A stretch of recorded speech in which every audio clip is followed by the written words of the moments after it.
Let's talk about what is diabetes and what is prediabetes. Let's start with prediabetes. Prediabetes is when your blood glucose, also called blood sugar levels, are higher than normal, but aren't high enough to be diagnosed with diabetes. This typically happens before we are diagnosed with type 2 diabetes.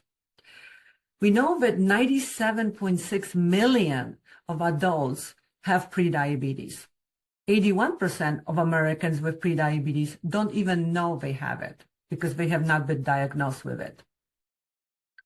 Prediabetes can lead to type 2 diabetes, and it can also contribute to very serious medical complications. So learn your risk for prediabetes and type 2 diabetes in only 60 seconds. And you can also learn about steps to lower your risk of developing type 2 diabetes. Visit us at diabetes.org/risk test. We just talked about prediabetes. Now let's talk about diabetes. Diabetes happens when you have increased blood glucose levels. The blood glucose levels are higher than the typical normal blood glucose. And there are three main types of diabetes: type 1 diabetes, type 2 diabetes, and gestational diabetes. So how is food related to diabetes?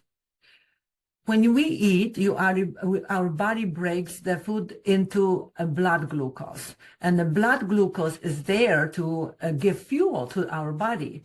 And then whenever we eat and we have increase in blood glucose, our body produces insulin, and insulin helps to take the blood glucose from the blood and put it into the cell, so then we have more energy to function. So almost blood glucose is our fuel. And then insulin is the vehicle that drives that fuel to the right location so we can have energy to function on a daily basis. If you have diabetes, there is a problem with the production of insulin, so we don't get enough of insulin produced. And also our body, our cells are resisting it. What are the symptoms of diabetes? So the symptoms of diabetes include urination, frequent urination, feeling very thirsty, feeling hungry. Even though you just ate, you might feel very hungry, extreme fatigue, blurry vision.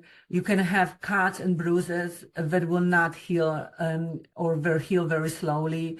You might experience weight loss even though you're eating a lot. It's very common with type 1 diabetes. Also, you can experience tingling, pain, and numbness in hands and feet, which is very common with type 2 diabetes.